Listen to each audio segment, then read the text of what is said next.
All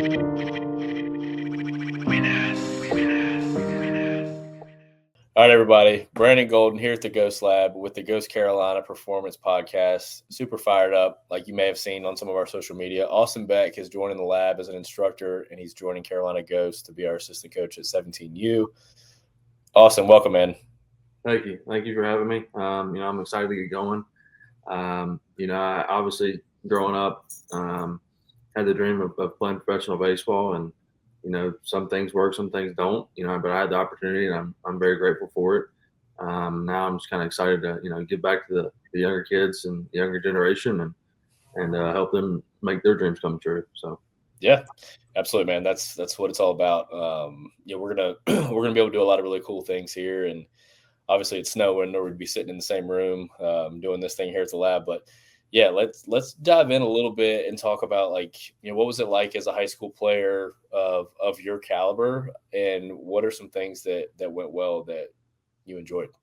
Yeah, going into high school, North Davidson was kind of always on top. They always had good players, great coaches, and they played well together. And so it was a blessing, being able to kind of grow up in that. I played with the Dirtbags growing up, and Andy Barton, and it's kind of what I guess got my name noticed. Was playing with him, playing in these showcase tournaments and all these big tournaments with the college coaches, and my junior year, we ended up winning states, but I had tore my ACL in the second round of the state playoffs, and it was a bummer. But we ended up going on and winning it.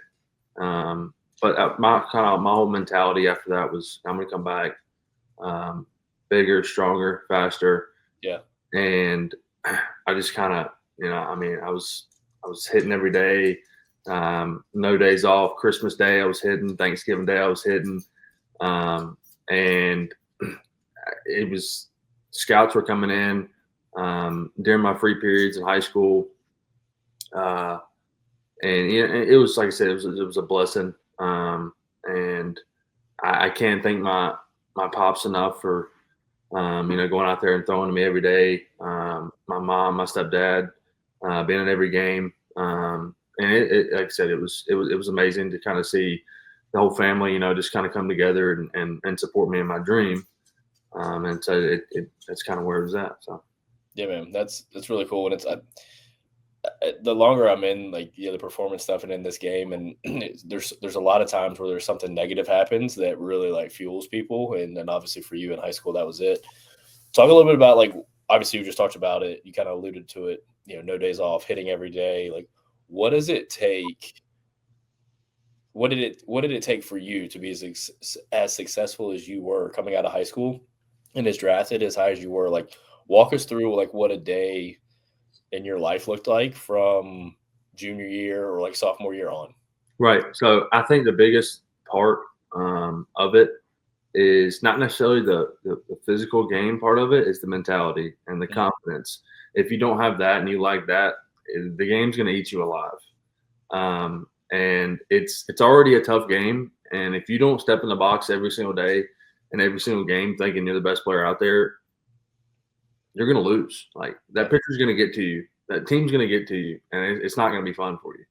And I think that's kind of the main thing that I try and teach, the younger kids, is have a mentality of a dog. It's a dog eat dog world out there, and if you don't have that mentality, it's going to suck. Yeah. But my day, so my senior year, I didn't have a first or fourth period, so I went in. I would have weightlifting second period, and then I'd have a class third period. But then as soon as I got out, I went to go hit. I went to go take fly balls, work on footwork, whether we had practice or not that day. And so it was kind of every single day, especially after the injury, because I knew I'd kind of fallen behind. Mm-hmm. Lost a year. And that was kind of my day. So. Yeah. That's all great stuff. I think the mentality stuff, everybody talks about that at every level of the game. And it's 90%, there's a book called 90% Mental, and all this stuff of what this game does to you from a mental standpoint. How did you, like, obviously sometimes like that's, innate and you're born with that, but like how did you develop that mentality, and then when failure happened and when setbacks happened, how did you continue to push that forward? It was tough, especially after the second ACL surgery in pro ball. At that point, my mind, I mean, there's thoughts racing, going through your mind. You're like, do I want to do this again? Like, it's already hard enough. Like, Yeah. it's not easy. And I think this comes back to you already put so much time and effort growing up. Like, that was your dream. And I think in your mind, you're just like, okay, I'm not going to give up now. There's no point. I've come this far. Like, I'm going to make it. Yeah. Um, and I think that's kind of what just kept striving me and driving me to keep competing and trying to get better every single day. Yeah, absolutely, man. That's awesome. It's something people talk about all the time, but it's a very hard thing to do. I think nowadays more than ever with social media and everything that's out there, where people are borderline telling players and kids like, hey, it's okay to just be average and like just do average things, and that's not what we want to cultivate. That's not who we are as people. Like, now doesn't mean we're perfect, absolutely not, but like we want to emulate like high level elite human beings doing elite stuff. So man, that's super cool. Tell me a little bit about like the recruiting process for you. Like, how did that work? Obviously, for went that and went the pro bowl route, but like, when did the recruiting process start for you, and how did you communicate with coaches? So I want to say it was my eighth grade summer, going into high school. Uh, Me and some of the guys that I played dry ball with went to a camp at Carolina Mhm. and played well in the scrimmage, like did well in BP. And Coach Fox had kind of come up to me at the time and was like, "Hey, like we really like what we've seen." And I don't remember the exact like timeline of when they could talk to you and when they couldn't. You might correct me if I don't know. I don't know when it was, Yeah. but I want to say I went back down there like right as soon as I started freshman year, and they had offered me, and um, that's when I committed. But I mean, it was great. Coach Fox, Coach Forbes was there, Coach Jackson, Yeah. all those guys, and I mean, it was a dream to play for UNC and put on the baby blues. Um, and I mean, we had a guy that went to North Davison that I grew up watching that went to Carolina as well, Levi Michael. Hmm. Um, and so that was kind of like another thing. It was like, okay, well, if he went there, like I want to go there and play. Like that's sick, you know. Yeah. Yeah. My my mom, my stepdad grew up Carolina fans, and so it just I don't know. It was a dream come true. So Right. I mean, yeah, you hear a lot of stories like that, like guys, grow up, fans of certain schools and watching the programs and stuff like that. Like, how did you know? And I guess like what relationship was built there with the coaching staff, like with Coach Fox and Forbes and Jackson and everything? Like, how did they make you feel? How did you know like, all right, these are the guys that I'm going to entrust for my career? um, well, I mean, it was like I said, from I was literally an eighth grader, and they were already, communicating with me. Obviously, not they couldn't contact me over the phone, um, but like when we were there, it was just nonstop, like giving me feedback, um, helping me out, and it kind of felt like home. Yeah. Kind of how they made it felt, and it was just I couldn't ask for anything more. Yeah.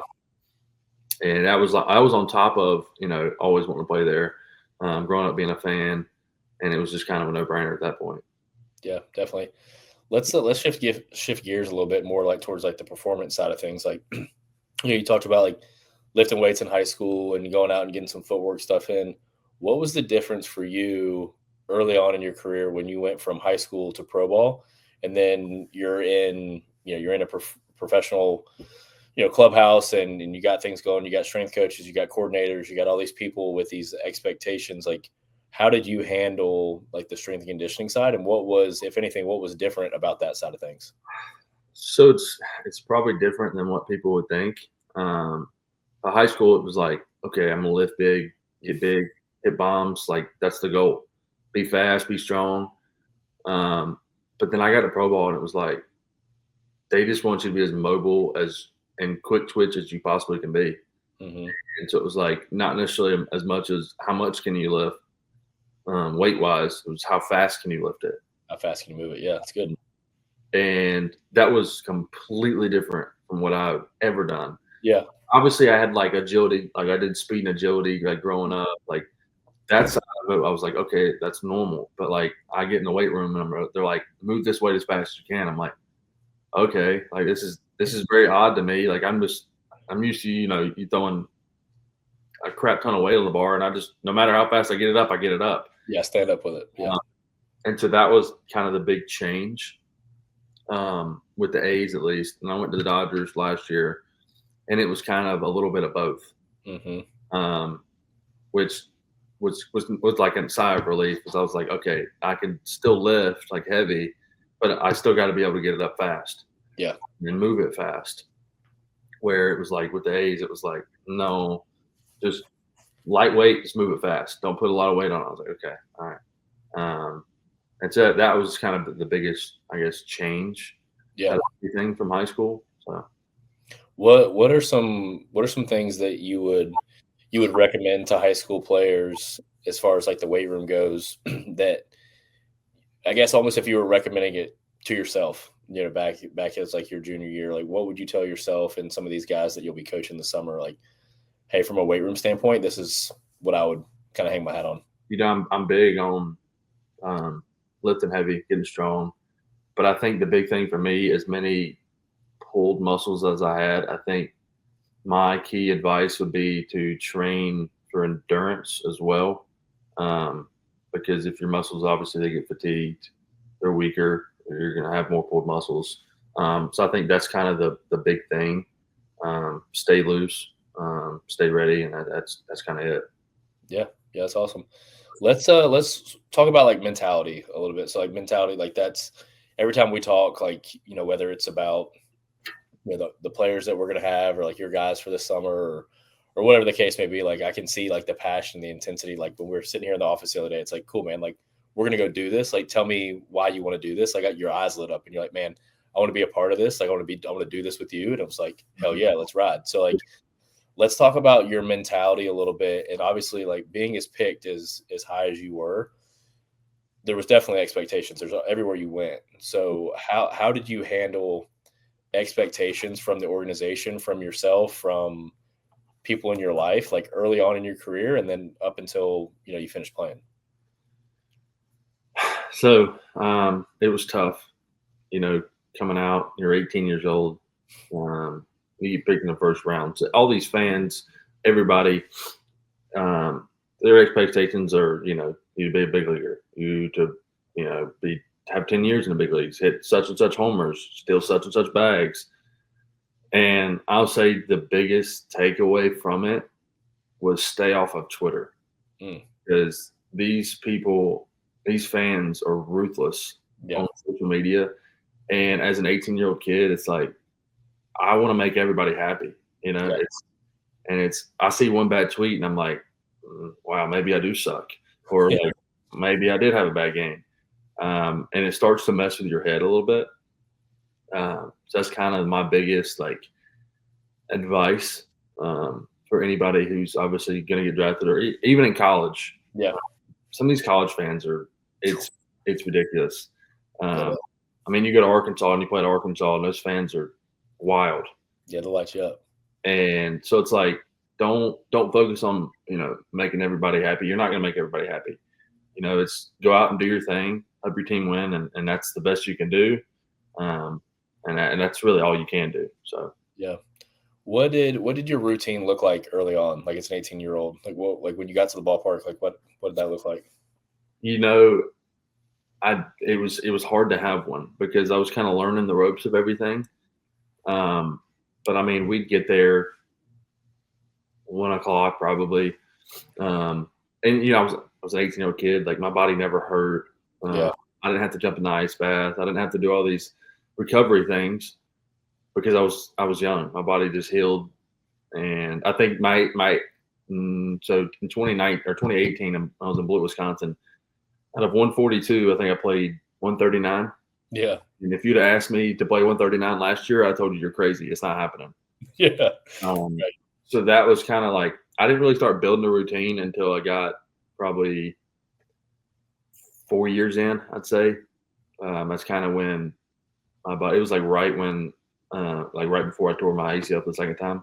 Mhm. That was kind of when I was like, okay, like my body's I'm getting older. Like it's starting to hurt, so I got to do some stuff. Um, but you know that routine, it was I'd get there. I mean, it varied depending on what time the game was, but we get there, roll out, making sure my body's loose for the day. We'd go out and hit and stuff, and then it was mainly after the game stuff. I'd do Normatec boots, ice bath, just kind of heal and prepare my body for the next day. Yeah. Yeah, that's awesome.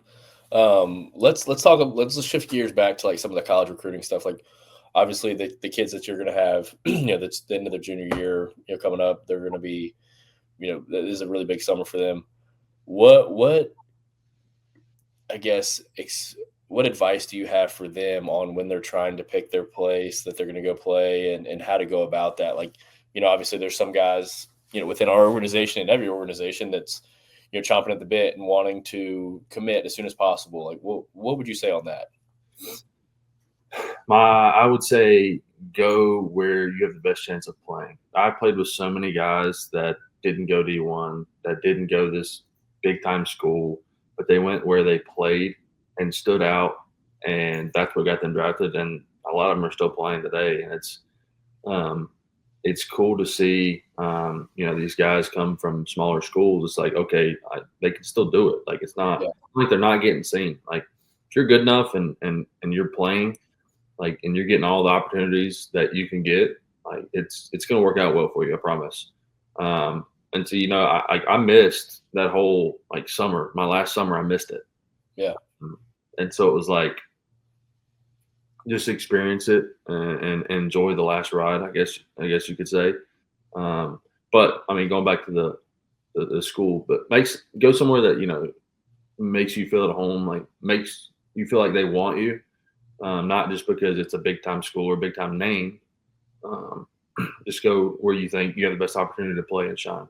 Yeah. No, that makes a lot of sense, man. And we I've talked about that with some of the guys, like with the Dodgers and things like that. Like, they're like, if you're good enough, like we'll find you. Like, the scouts will come and find you. So we'll kind of keep kind of segueing back and forth between pro ball and like your experience with high school and college. But what was your experience like on the draft side of things? Like, how, like when you were talking with scouts, like how different was that compared to when you were talking with Forbes and Coach Fox? Very different. Yeah. Every time they come in, you'd have a meeting at your house. They'd come in, and it seemed like every single question was a test. They wanted to test, your attitude on things, your integrity, like everything was a test.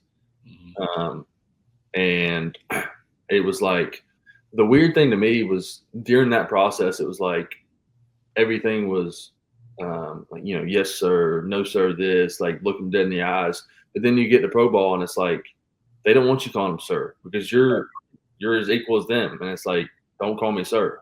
I Yeah. was it blew me away at that. Yeah. But it's just everything's a test, and it's very awkward. Yeah, I mean, you'll have some of your area scout guys. Like I had Neil Avent, Billy Best, like some of the like best guys I know. Yeah. It made it feel more like just you're just sitting there talking. That's it. Yeah. But then you got some of these guys that just come in and it's like, man, it's just strange. Yeah. But it's a good experience. I think everybody needs that kind of experience it going into pro ball. It's kind of so. Yeah, no, that makes perfect sense, man. What are some of the things that you're most excited about for, this summer being here at the Ghost Lab? Like, what are some things that you're fired up for? I think my biggest thing is just I always had somebody that helped me out and helped me reach my goal, and it was I just kind of want to be, I guess, that guy for some of these guys. Give my knowledge, I played 8 years in pro ball, and I think I took in a lot of knowledge and information that I am excited to share. And I think my biggest goal is just help some of these kids reach their goals. Yeah. I think that's what makes me happy and excited about it. And just watching the younger talent generation grow and get better. Yeah, man. That's super cool. That's super cool. What is I guess let's kind of jump into some different things here. Like what are some things that like, probably most people that, you haven't met everybody here yet. So what are some things that, people maybe don't know about you besides like outside of baseball? Oh man, I really don't do a lot. I hunt and fish, and that's just about it. Yeah. And that's kind of how it was. And I didn't get really big into hunting until I got to pro ball when I had an off season to have time. Right. Um, I play golf all the time, but other than that, it's hunt, fish, golf, and baseball. That's it. Okay. Uh, Here's a question I didn't know we were going to throw out there, but who's a better golfer, you or Ryder Giles? I don't know. I don't know what he shoots, He's so pretty good. I don't know. I don't know what he does either, but he's pretty good. I have no idea. Yeah, we'll see. We'll have to figure that out. We'll make that happen. We need to figure it out. RG, we're going to be swinging it at some point. The answer is not me, so that's fair. Like RG will tell you that damn sure not me. Let's jump back towards the baseball stuff now. What would you say like when you're teaching, like and obviously like with your style, like what's your philosophy on hitting? How are you going to teach that? What are some things that like these guys can expect to hear from you? So I'm a big gap to gap guy. That's how I grew up. Doing your damage in the gaps. And my thing is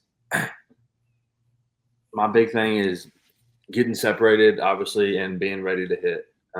If you're not ready to hit, you're not going to do well. And I mean, if you watch like most of my homers in pro ball, they were right center. They weren't pull side. I just kind of stayed through the ball. That was kind of my big thing is, being in the zone as long as possible and staying through the ball. And it was kind of weird. Like I got away from my high school swing with the A's because their whole philosophy was kind of, I mean, it works for some guys, but like it's not gonna work for everybody. But their philosophy is kind of, ground balls, staying at base, and that'll produce line drives. But in my mind, like that just doesn't click for me. Yeah. And so I got away from my swing, and it was just not it. And I got first time I hit with the Dodgers, it was like, dude, just go back to your old high school swing. I was like, okay. And it's raking balls. Right. I faced Bueller in his like rehab assignment, hit a homer off him right center, and it was like, Yeah. okay, this is where I should have been the whole time.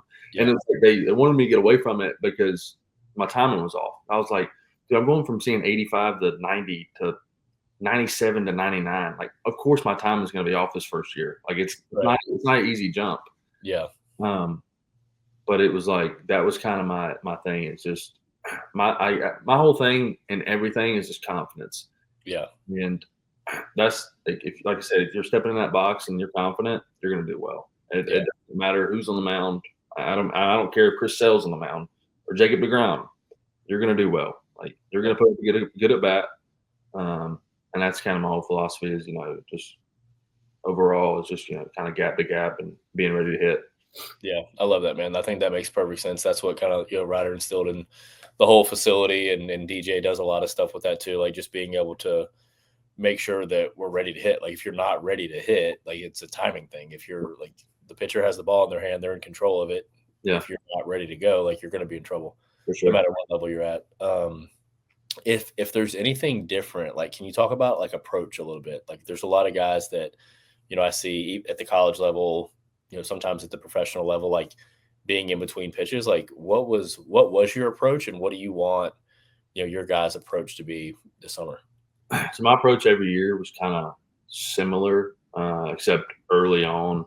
And college is weird to me because like, I mean, it's not weird. But you see it's more, okay, I'm going to choke up as much as I can on a bat and this ball is not getting by me. Like it's getting down.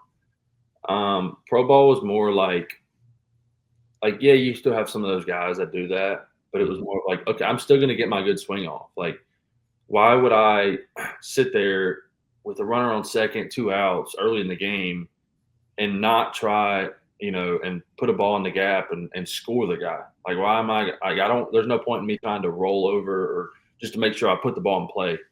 Yeah. Obviously don't, you're not, it's not your most, powerful swing but you're still going to put a good swing off. And that's kind of my whole approach, I guess, is, get your good swings off early Yeah. and then battle. Don't chase out of the zone. There's no point in that. You're giving a pitcher, his pitches. Now you're setting him up for other stuff.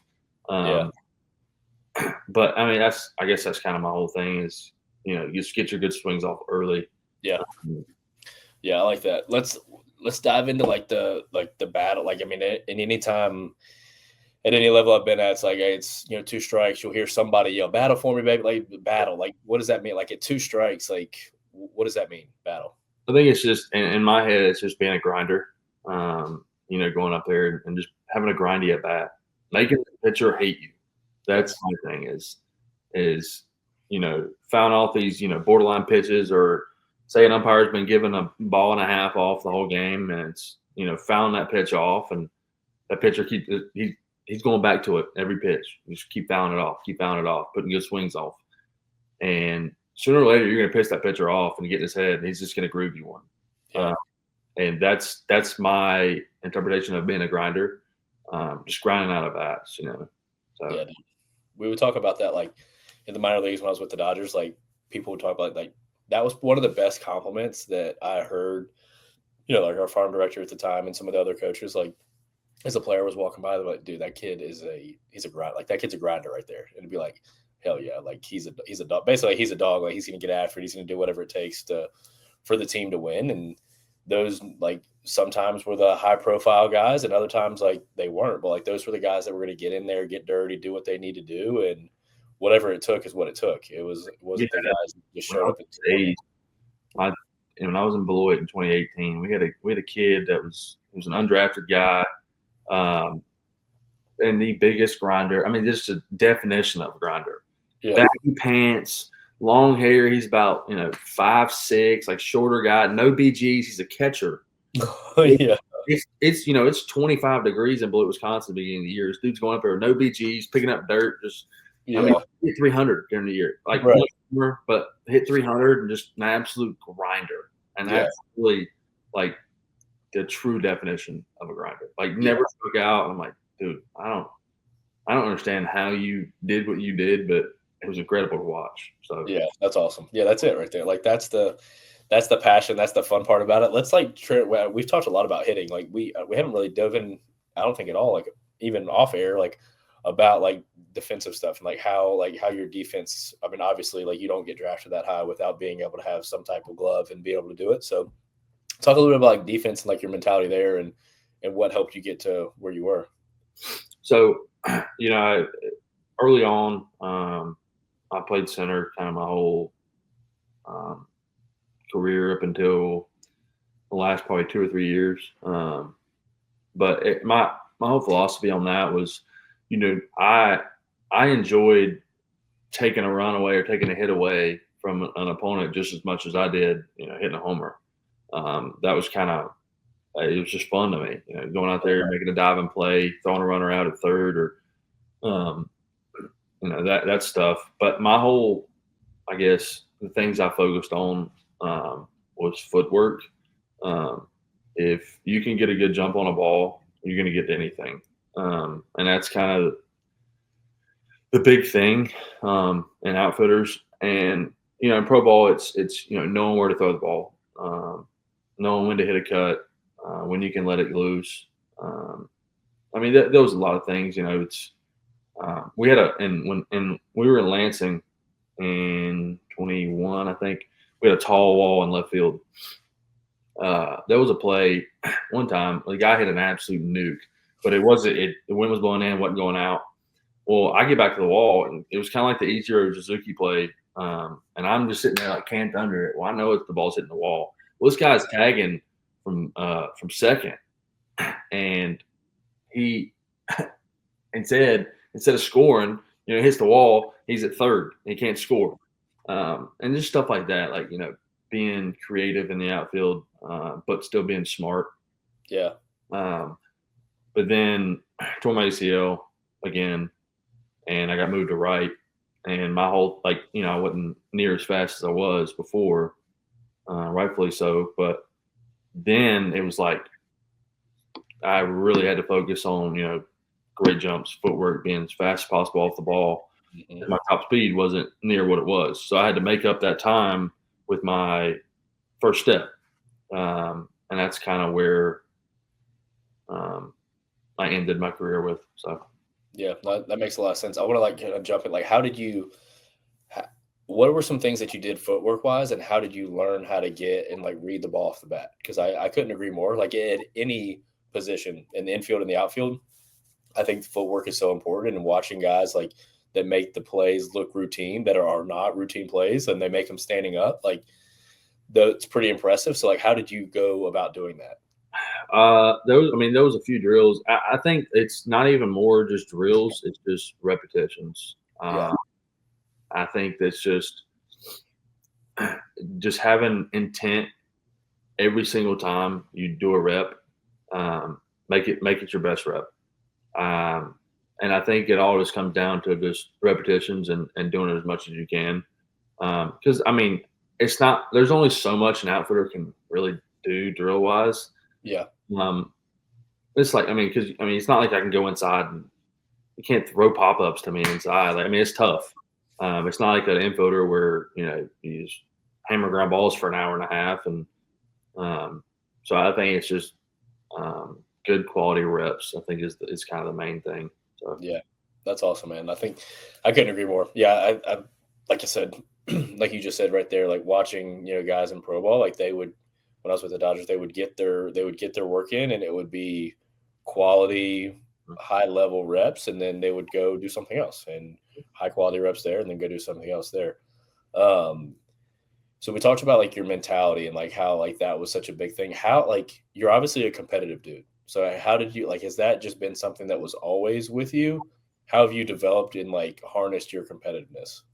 um, yeah, it's kind of always it definitely has always been there. It was a little like much in high school, I'd say. Um, it was it's hard to explain, but it was in high school. Like I said, it was a little much. But once I got to pro ball, it was like, okay, these guys like everybody's good here. So it's kind of like you gotta channel a little bit and know when to bring it out and when not to. Yeah. But I think anytime you step on the field, you're going to compete and give it your best.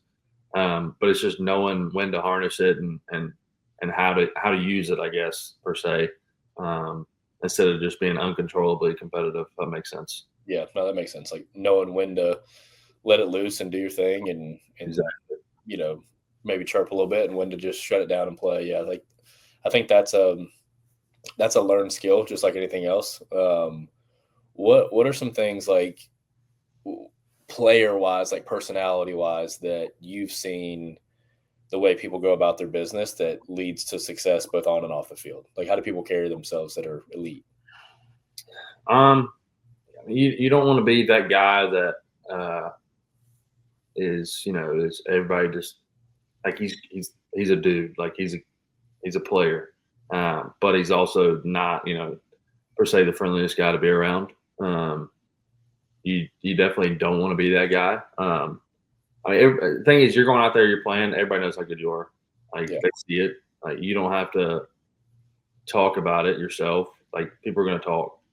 And I think that's just kind of the big thing is go out there and let your play speak for yourself and be humble and just and enjoy being out there with your guys and don't just feel like you're like you may feel like you're the best player on the field, but just don't act like it. Go out there and just be humble. So yeah, man, that's really good. What we've dealt like we've dove into a lot of different things: competitiveness, mentality, your thought process on hitting and your approach, like obviously the defensive side of things. What are some things that you want to make sure that like our listeners, our players, youth baseball, college baseball in general, like that they get out of this? What are a couple, maybe one or two things that we need to hammer home real quick? I think it's kind of my two biggest points is be a dog. Go out there and be confident in yourself. And I think there's a fine line of being confident and cocky, especially on the field because it shows like your body emotions and your facial expressions show it.